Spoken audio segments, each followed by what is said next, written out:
A group of students just finished an activity. They looked closely at the work of art America by Glenn Ligon.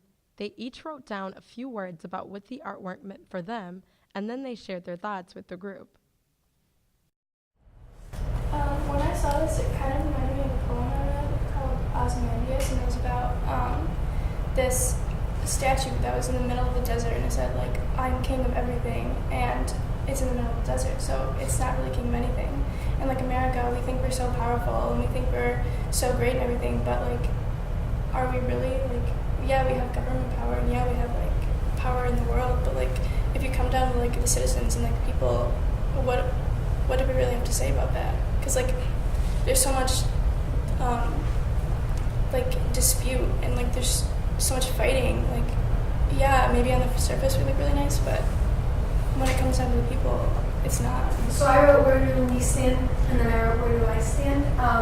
Going in there is a very humbling experience for me. I get sometimes so caught up in me being a woman in America and my sexual identity and all these things in America, and but the fact is, like, I'm not going to experience the same hardships as other people who have different facets of their identity that is being prosecuted on a more groundbreaking level. When I saw the picture first, I just saw America and bright lights, and like people from other countries might see, oh, America, it's like the best thing ever. You want to like live there because it's land of the free, but really when you look down below, it's a bunch of nothing. I guess I think of like America as like putting up a front of like putting on the show.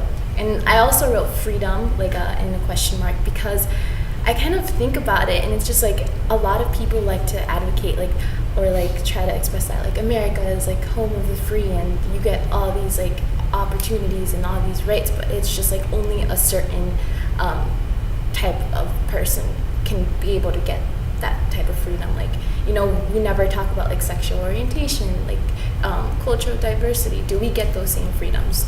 Are we treated equally as America says that we are? Are we really free? America is being broadcast to us in a disillusioned way, in a way that's very not authentic, that is an idealization of where we live and how the people in our world are treated based, or our country are treated based on who they are, their identities.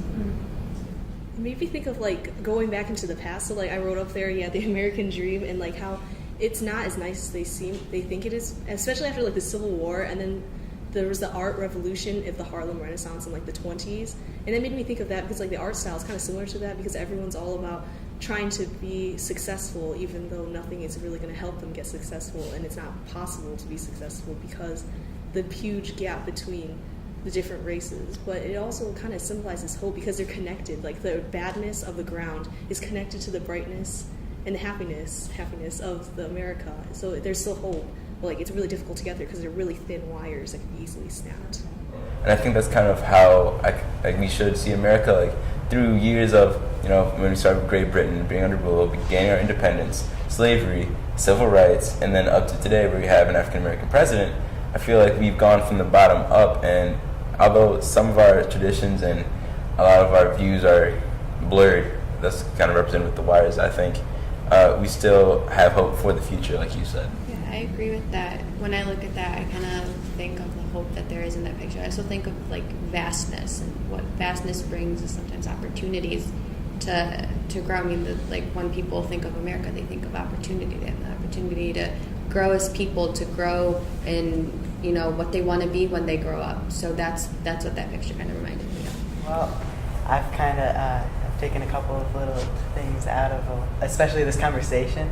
One of them is I probably should have looked a little deeper because I saw America and the first thing I thought of America was like a